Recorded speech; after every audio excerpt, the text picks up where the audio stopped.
Now, if you see me looking down, I've also got Zoom open on my phone on the chat box, because often when I'm presenting, the chat box gets in the way and sometimes it freezes. So I'm kind of multitasking today.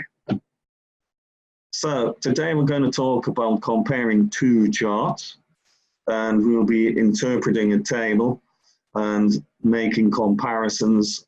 We'll look at identifying key information, and as Jamie said, we'll have the Q&A at the end. So the aims of the webinar today, so by the end of this webinar, you should be able to interpret a table and a bar chart.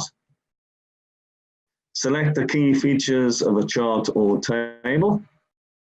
Write a clear introduction, overview, and body paragraph. And then use a range of language to describe two data sets. So there we have it. So interpreting the data. So we've got a table, and what's the other one? So we have a table, so it tells you in the question prompt, what's the other one? Table and bar chart. Very good. So let's have a look. So we're going to look at interpreting the data. So what type of chart is this? It already gives you that. So it's a table, so I won't spend too much time on that. Everyone's got it. Yeah, good. So what's being measured?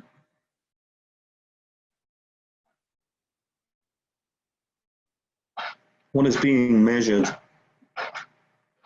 Okay, yeah. Visits abroad. By who? Yeah, okay, good. Time periods?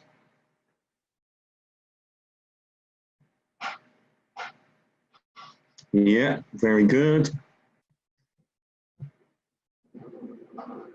So what does that mean? Suitable tenses. Yeah, very good. Everyone's got that. Good. And then this one, you've already told me. What's being measured in this one? What's being measured in this one? Yeah, good, good. Destinations. Time periods.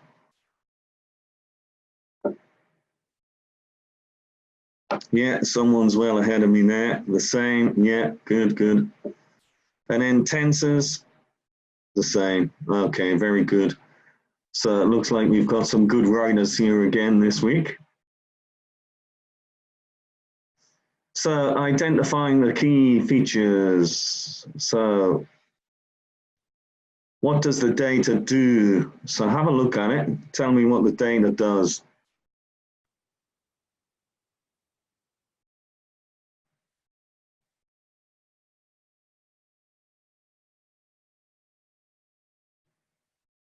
Yeah. Okay, purpose of visit, yeah. High and low. Okay, very good.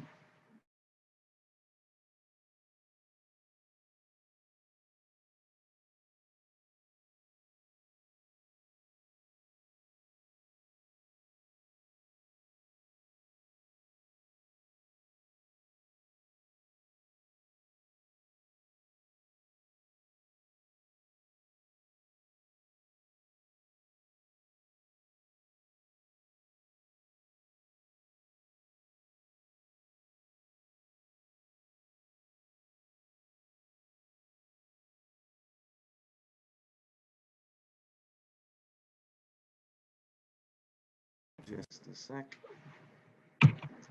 So think about the data while I think about the slides. Oh.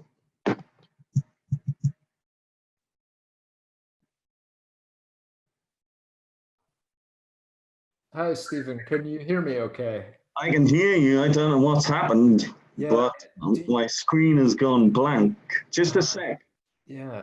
Do you have your another?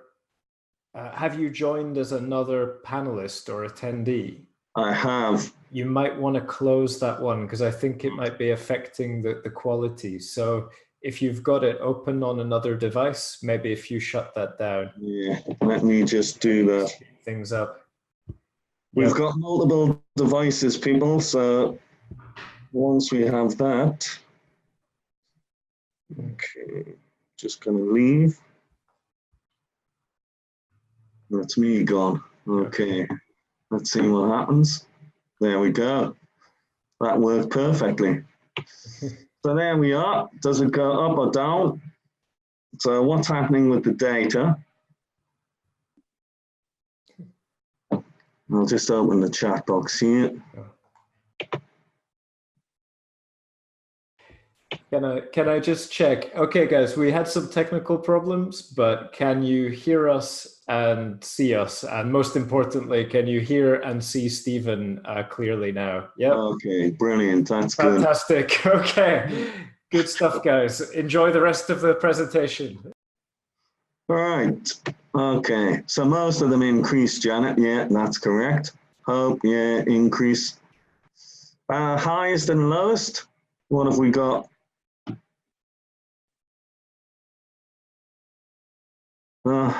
Okay, lowest 97, highest 98.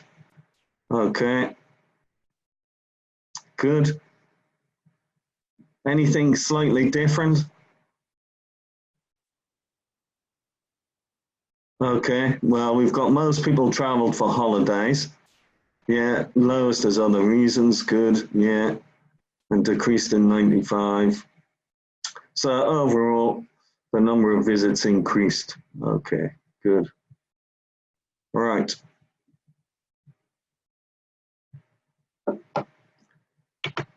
So there we go. So the same again. So what does the data do?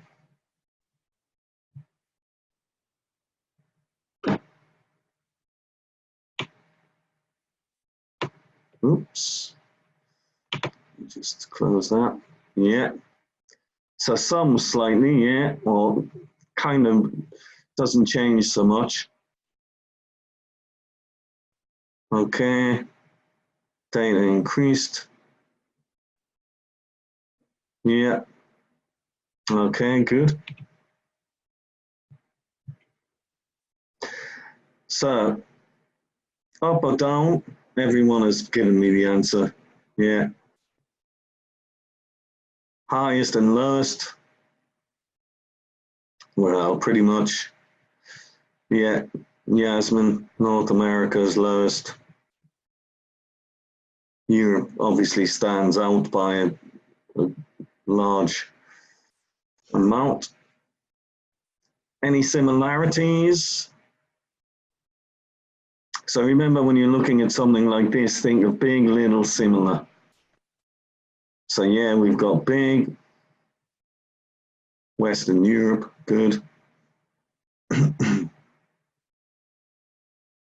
Okay, yeah, remain fairly stable, cheap, yeah, good. And then what about exceptions? Yeah, okay, Felicia, good, yeah. Yeah, 95 went down slightly in Western Europe. Good. So the most popular destination by far was Western Europe. So we know visits to Western Europe increased and visits to other destinations stayed fairly constant. So let's have a look at an example structure.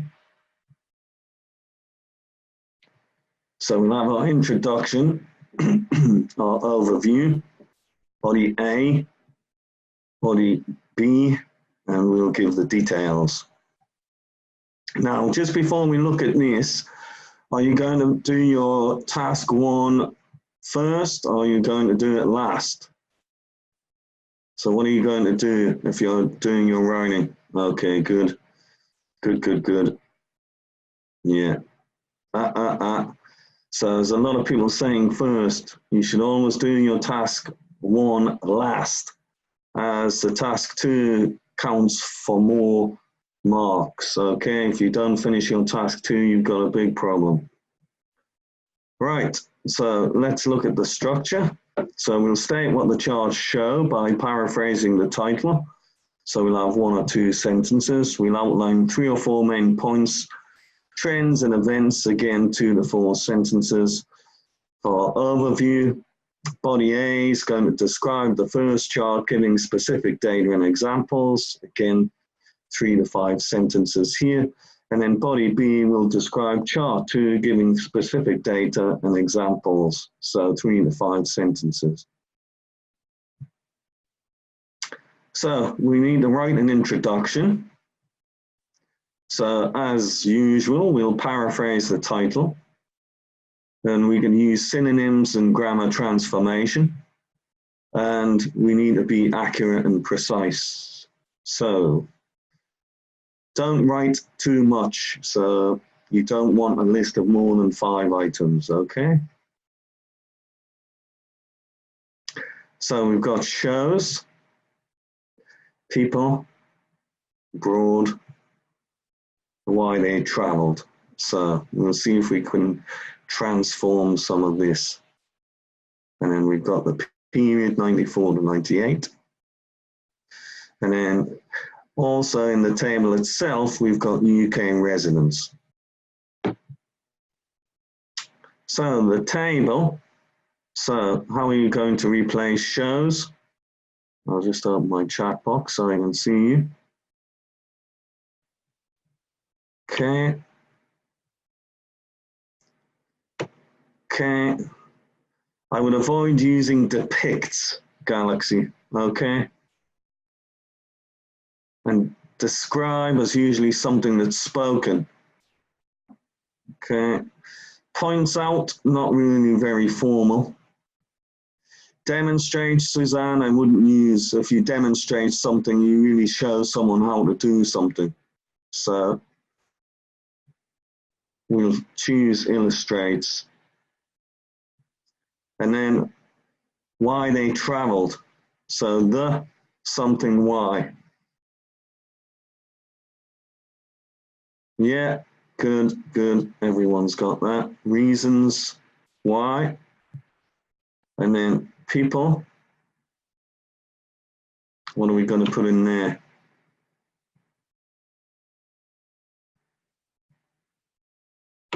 Oops. Okay. Living in the UK. So we transformed UK residents. Living in the UK. I'm just going to move my box here. That's it. Traveled. So what we're going to put in there.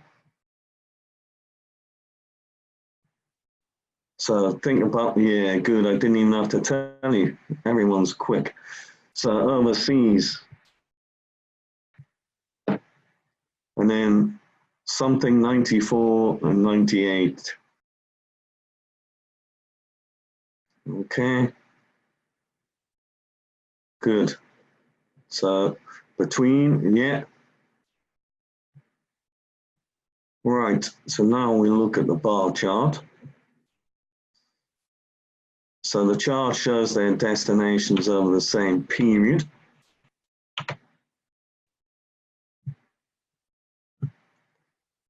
So we've got the first part. So we've got their destinations.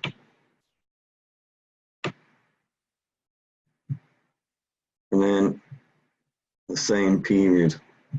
So what are we going to put in there? Something, the bar chart. So think of a sentence connector, conjunction.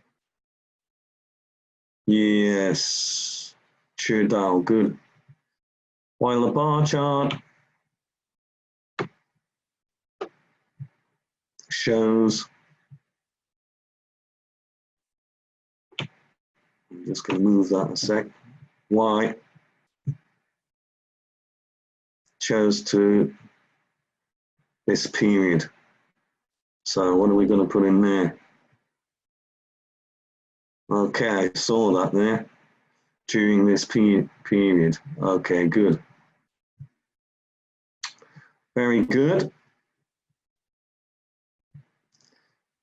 So there we've got the table shows the results of a survey which sampled a cross-section of 100,000 people. Okay. So there we go. Now, what are we going to put in there? The table, and so think of two. How would, yeah, Bill. Okay, very good. Huang Long, good. Hin, good. So both the table and chart. And then what we're going to put in the other gap.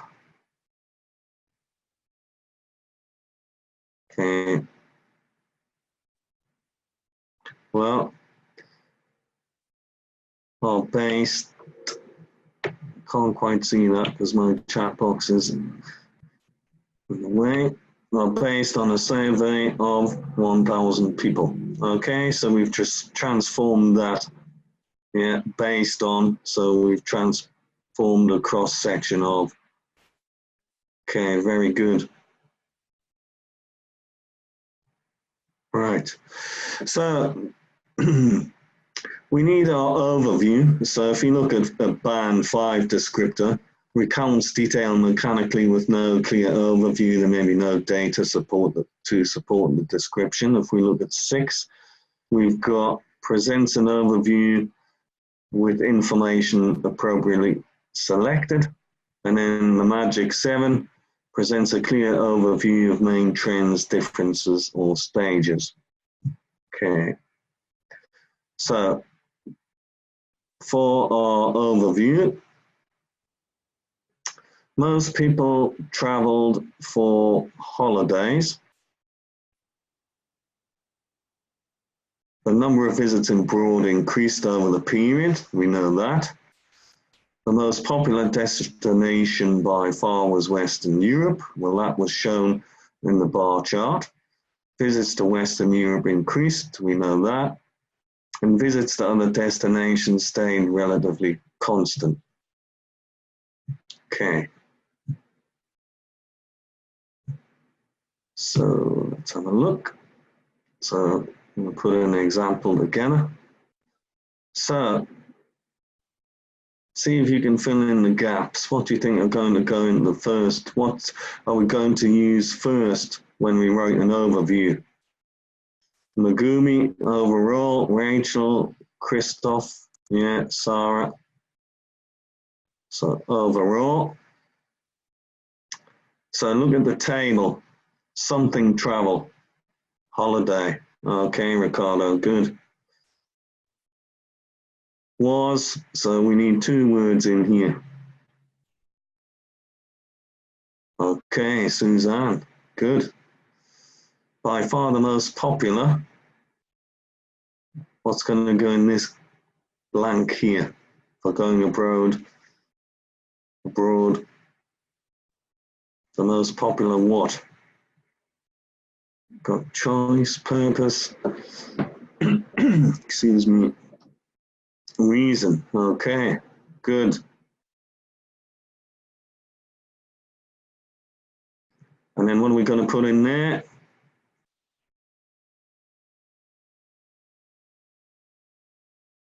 So think of a conjunction. Okay, Janet, good.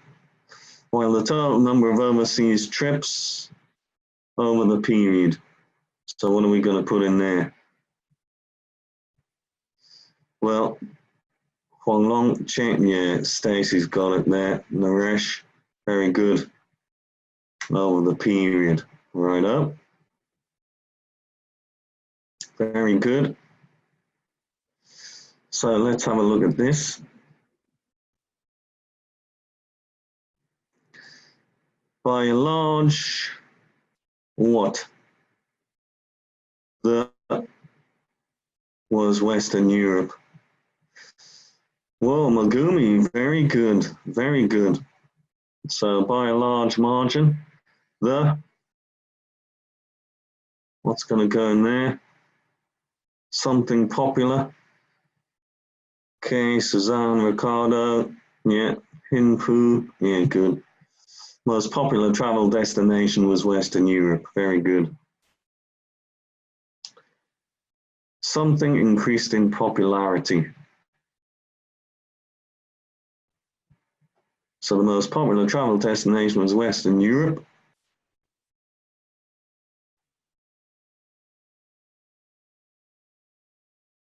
Yeah, good. Pravin, yeah. Which Mohammed, good, good. Increased in popularity. As travel to North America and other regions remained what?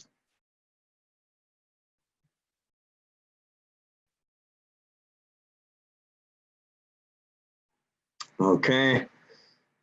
Very good. Jepre, very good. Bill, yeah, relatively constant. Okay. So we've got a nice overview there. So remember, when you're writing your overview, you don't want to put any data in. Okay. If you're putting data in, you're losing information for the body. So it's just general. Very good, guys. So we're going to describe the details now. So body paragraph A, we'll put in chart 1. So we'll develop the main points identified in the overview. So most people traveled for holidays. So we know that. The number of visits abroad increased over the period, so we've identified that.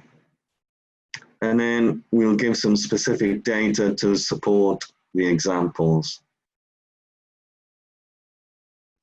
So in 1994, 15,246 people. So what are you going to put in?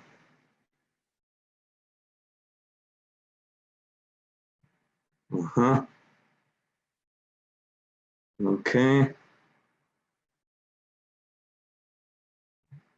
Surveyed. So remember, it was from a survey of 100,000 people. So we've put surveyed in there. And then rising to 20,700 in 1998. And then what we put a transition signal in there to show contrast. So we've got meanwhile, however, whereas, okay. So in contrast, so I almost gave you the answer there. For business in the same year, what are we going to put in the gap there?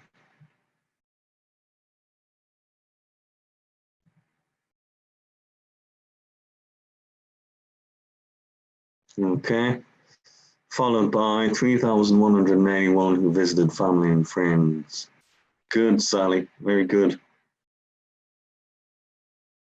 The total number of visits, something from 22,072 in 94 to 28,282.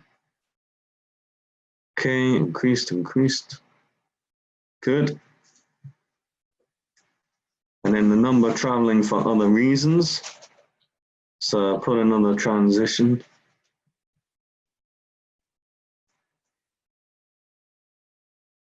However, so we're showing a contrast.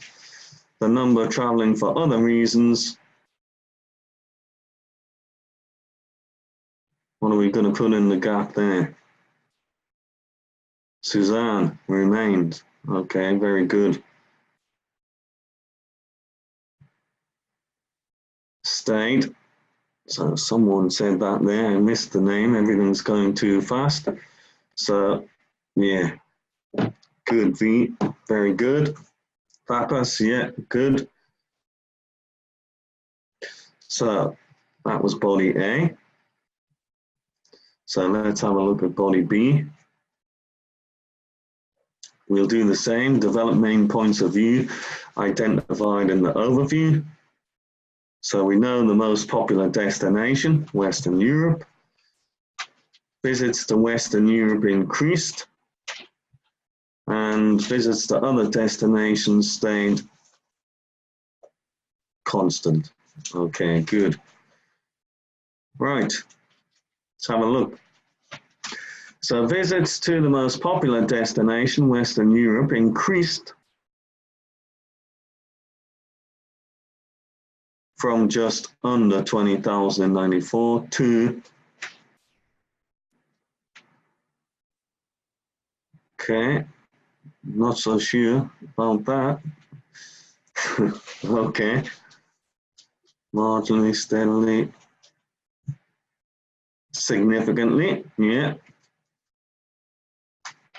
So drastically, I wouldn't necessarily use, it's maybe dramatically, but drastically, I wouldn't use something bad that's happened.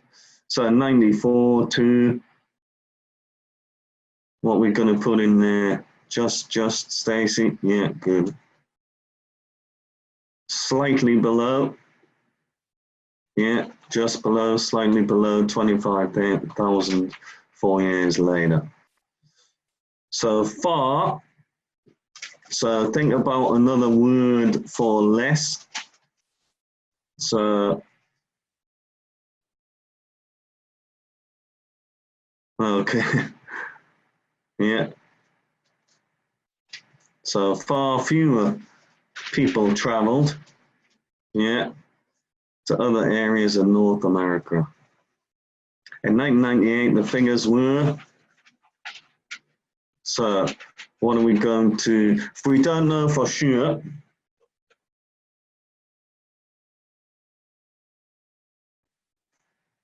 okay, about,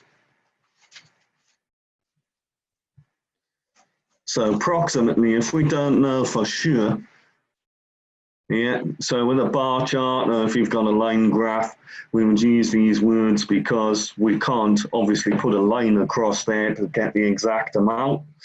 So almost, approximately.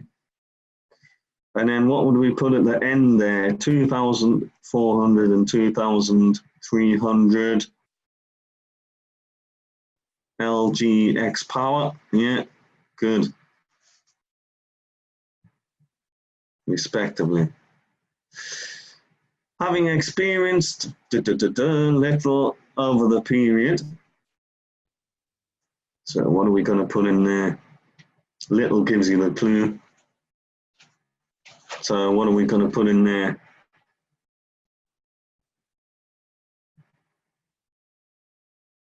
Okay. Relatively little what over the period. So we said what's happening for North America and other areas. So Samin change or growth, yeah, over the period. And then we have the full task one. Okay, so some exam tips, don't start writing straight away. So you need to make a plan. Like I mentioned earlier, you need to be doing your task one last. Task two first, task one last. You need to have a plan. Try not to spend more than 20 minutes on task one, okay? And then don't count your words. So you don't have to worry too much now. And then do practice on the official IELTS answer sheet. And also when you're practicing, you can time yourself as well. Jatin Kumar says, what about conclusion? You don't need a conclusion on a task one, Jatin. So conclusion is for your task two because it has your opinion in it. Your overview is your summary sentence. So you need an overview for task one and a conclusion for task two. Okay? So you can see that it fulfills the task nicely there.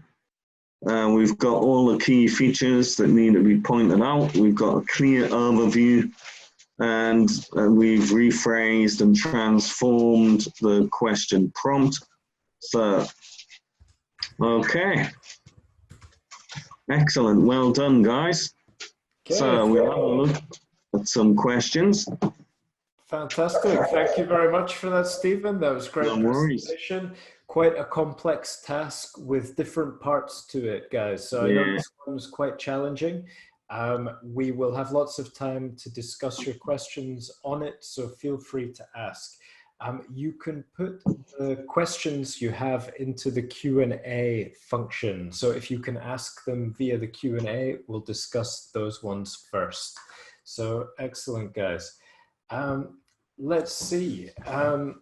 Before we tackle your questions, I would just like to mention the Speaking and Writing Evaluation Service, which Stephen has put the link to on the screen here. We offer this as a paid service where if you would like to send in some of your writing or book some time with a speaking examiner, we can go through a full mock test with you and give you very detailed feedback on your performance. So if you are preparing for the exam, you're interested in getting some specific feedback on your strengths, your weaknesses, how you can correct your writing, how you can improve your speaking, that is something we can offer via our website, IELTSonlinetest.com. So feel free to check that out. I'll put the link in the comments as well. And thank you for your nice feedback. Thank you, Fawaz. Thank you, Rachel. Thanks, Praveen. I'm glad that's been helpful for you. So I think we can take a look at some of these questions. Guys, if you do have questions, please put them into the Q&A. We'll discuss those ones first, okay? So you can copy over your questions from the chat to the Q&A. So let's take a look. We've got a question here from Omish. Omish is asking, how can I start? Every time it takes me a long time to write an introduction. So good question here, how to get started and quickly write the introduction. Yeah, I think basically you're going to look at the question prompt so you know what you've got to do. Look at the task. So here we did a combination, so we had more than one. So you may have one, you may have three. So, you know, for example, 3 pie charts. Have a look at the data, have a look at the information that's given, and then go back and try and rephrase the introduction just like we did there. So, and it just comes with practice, really, Amish. So basically, look at the task first. We said you need a plan, so figure out the plan, go back to the prompt, and then rephrase it, and basically do it like that. It just takes practice, that's all, really. Yeah, absolutely, I'd agree. Just, I think recognizing the question type and recognizing how to paraphrase the question and to look at the trends very quickly to identify the main trends, make a plan, and then you can start writing. But I think the essential thing is to spend a bit of time preparing first. Don't feel like you have to start writing straight away. It's okay to spend a few minutes thinking and analyzing the data first. So yeah, I'd agree with you there, Stephen. Let's see.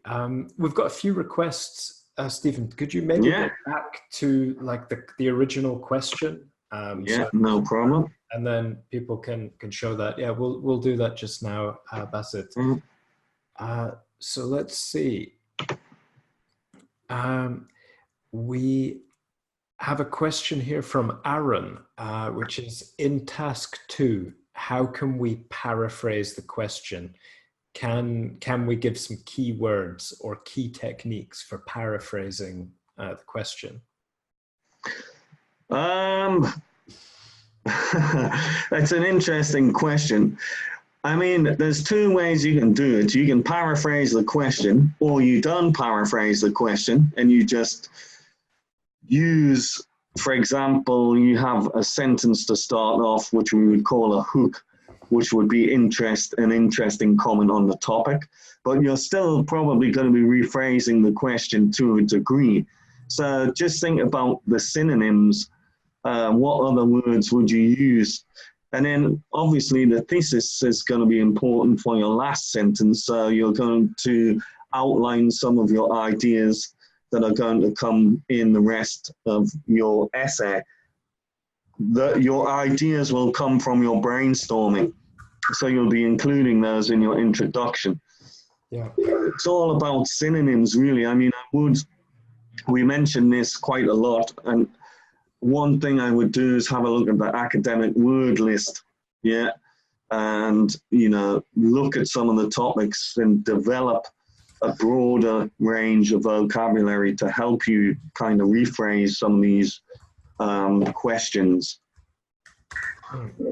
Yeah, I would totally agree with that, Stephen. If I could add as well, like for paraphrasing, I'd say there's probably 4 main techniques that you can look at. The first is to use synonyms. So that's choosing words with the same meaning. So for example, in the question we have here, you know, we've got destinations. You could paraphrase that by saying, you know, places people visit or places people choose to visit. If you can also change the word order. So using the same words, but just changing the order. So instead of saying the results of a survey, you could say survey results, you know, same words, but changing the order. Another way is to change the word form. So you can change the word from a noun to an adjective or from a verb to a noun. So looking at here, you know, instead of saying people who traveled abroad, you could say traveled is a verb. I'll change it to a noun. I can say travelers. So instead of saying people who traveled abroad, let's say travelers, for example. And the final way that I'm familiar with is to change the voice of the sentence. So it's changing the grammar.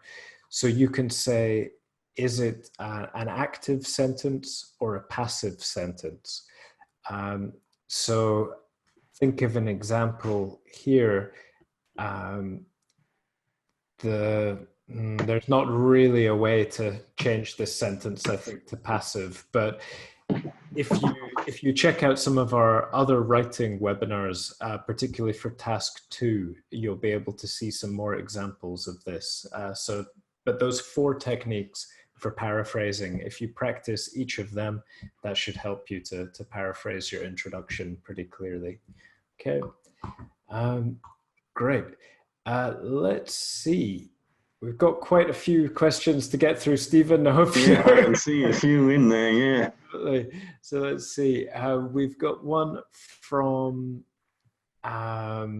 let's see, from Tram here. This is a question on speaking. Tram would like to know, how can I improve my speaking score from 6.5? And a similar question from Janet. What's the difference between a 6 and a 7 in IELTS speaking? So well, I mean, what you can do is you can download the public band descriptors for speaking and writing, because they're very, very similar. So the thing is, obviously, fluency for speaking, it's very important, your fluency. So you want to be speaking at a nice, consistent tone all the way through, or consistent speed. So you don't want to be too fast, but you definitely don't want to be too slow either. Too slow and you're going to be pulled down. Obviously, you've got to show a good range of vocabulary and good control of vocabulary. I would go back to collocations, good range of collocations for your speaking. And also good control of grammar. So you want, basically, if you look at the descriptors for 7, you want a a lot, or quite a lot, of error-free sentences. I can't remember the exact words they use now for 7, but frequent error-free sentences. So you want to be looking at that for both grammar and lexis. So building up your vocabulary. So although you say 6.5, it's difficult to say what you're getting is 6.5 for. Because you might be, usually what happens is that you're pulled down for lexis and grammar. Yeah. Usually pronunciation and fluency, if you're at that level, usually they're pretty good.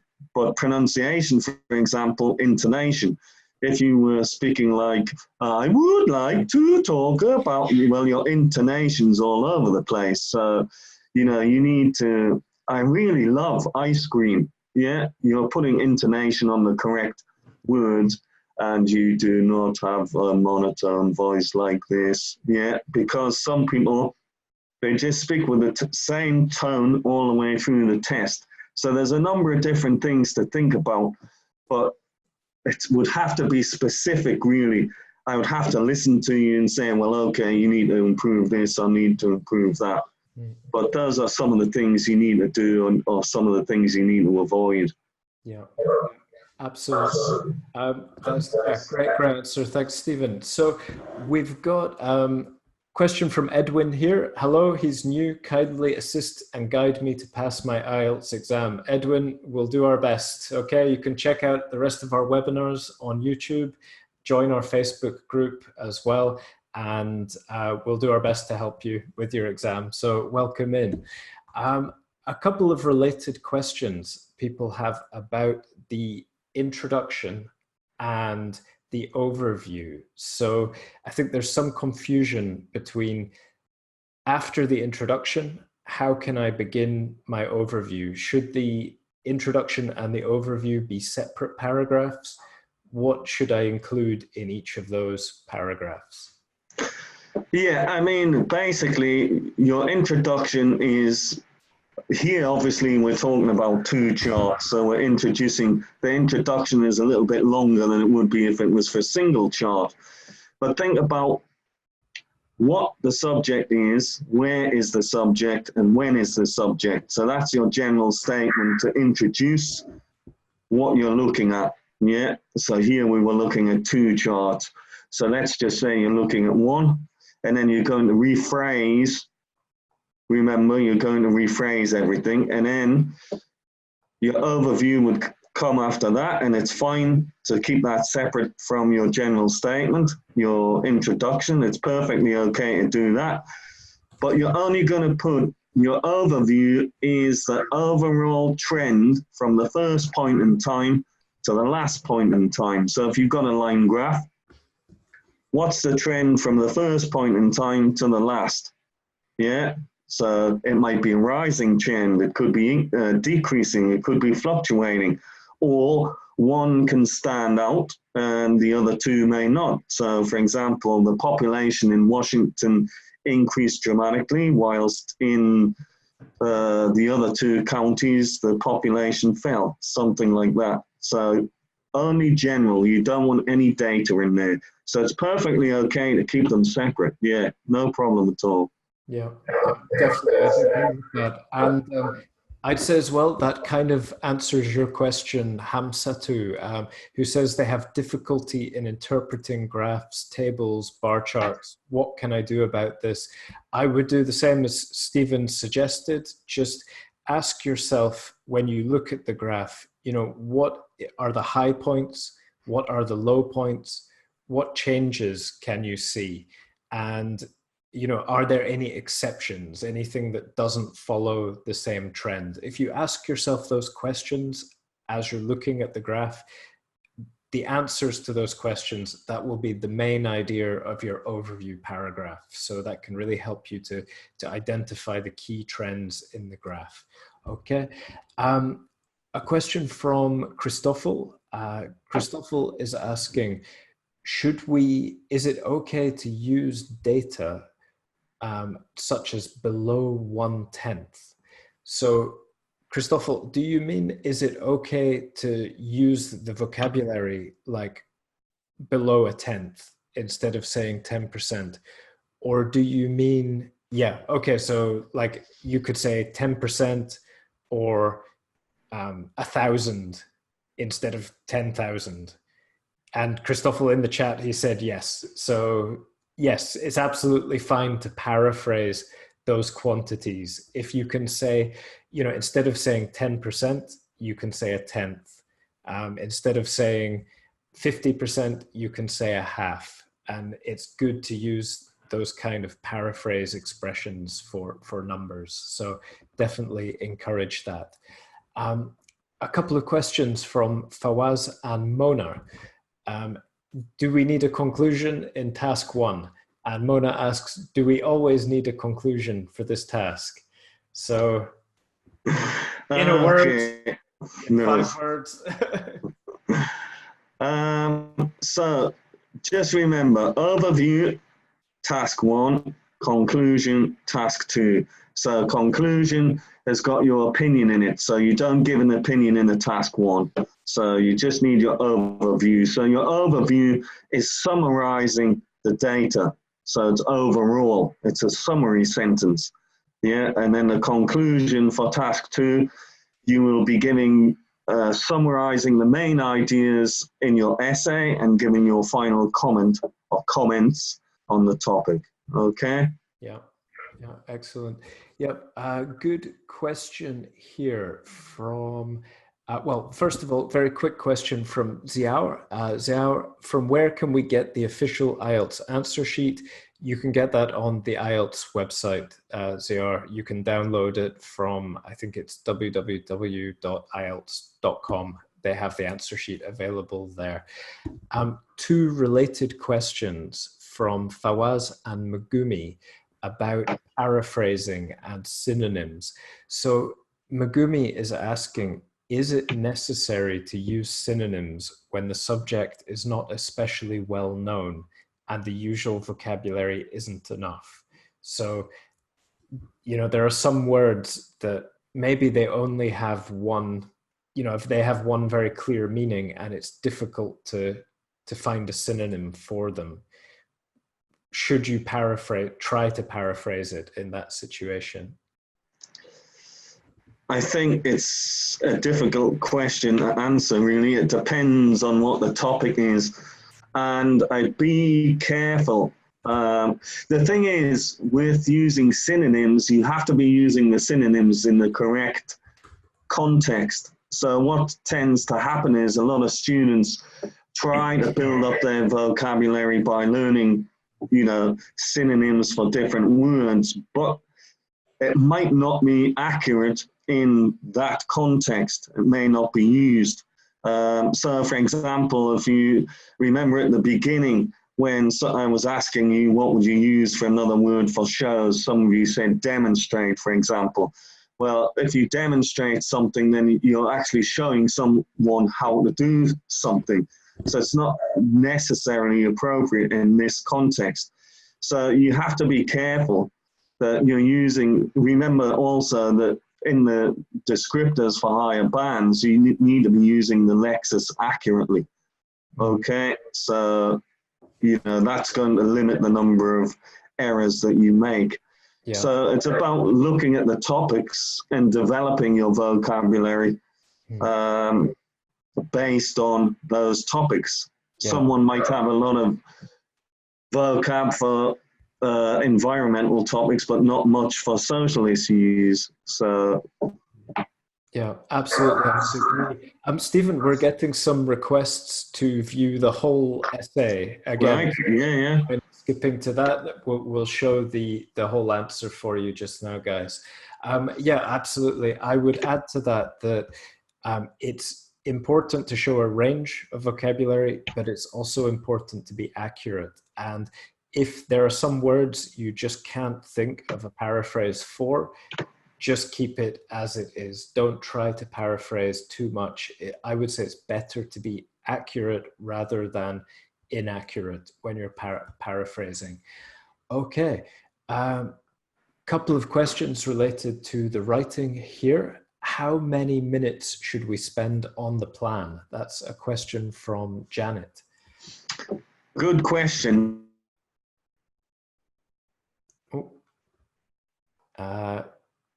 you have just cut out, Stephen, at least for me.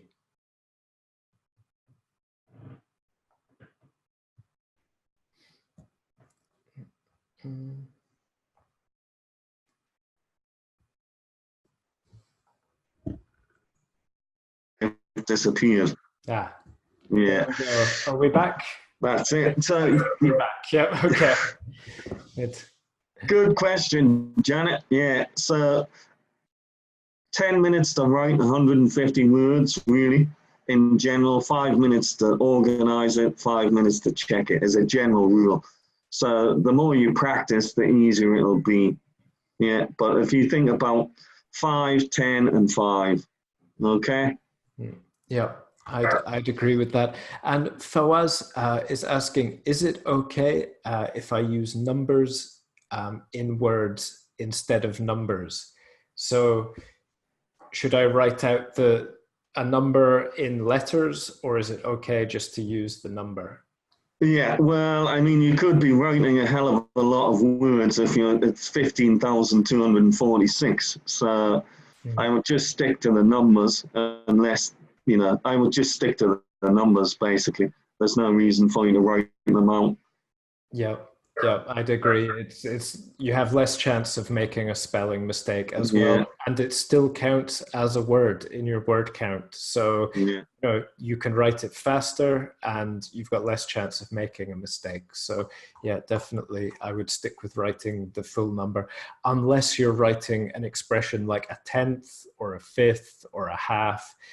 In that case, it's good to show a range of language as well. Question from Anonymous. Do I need to write the digits of the visit, so the specific number of the visits, or is it better to explain generally and not deeply?